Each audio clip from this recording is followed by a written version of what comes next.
Hi everyone, my name is Brandon Lau. I'm going to show you how I made this small vise to hold circuit boards while I solder on them. Electronics is a bit of a hobby of mine, so this is going to come in real handy, holding circuit boards so that I can get in different positions while putting components on them. I started by making an aluminum mold for soft rubber jaws. On my right you can see my first attempt that I wound up cutting wrong. I chose aluminum because it wouldn't have to be sealed like other materials would.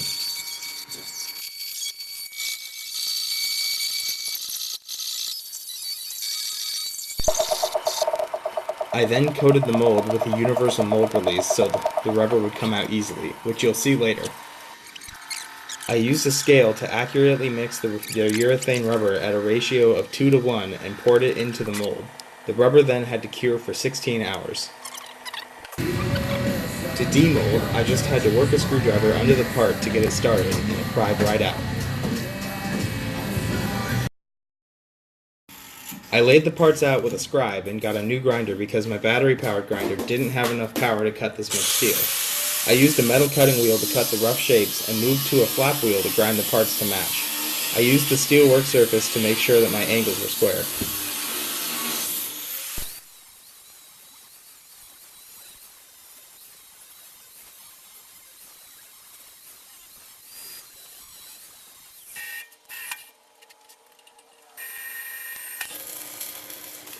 I stick welded the parts together using a cheap welder and 6013 rod.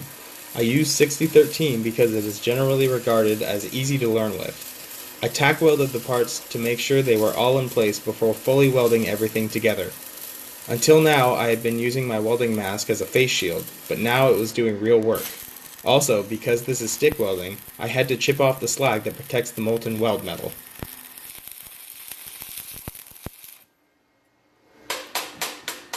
I decided to buy threaded rod rather than trying to make it on the lathe, and I'm glad I did, because mid-project I went to competition for Baja and sprained my knee.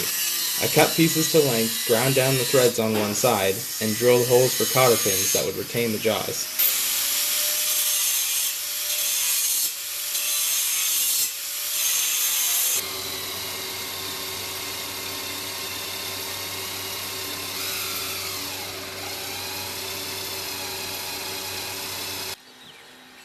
I wanted to heat blue the jaws with a torch, but with the knee sprain, it was easier and safer to just paint it flat black. I installed the cotter pins, which were used to keep the vice jaw mated to the rod. Instead of a handle, I used a couple of nuts jammed together so I could easily use a drill and socket to quickly adjust the size. I superglued the rubber to the jaws.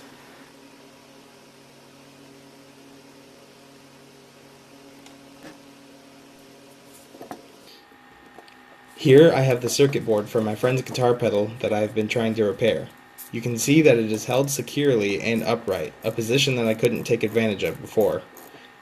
I was able to easily desolder an LED from the board without having to hang part of the board off the table. If I were to redo this, I would try to stamp and bend both jaws and mold the rubber straight onto the jaws.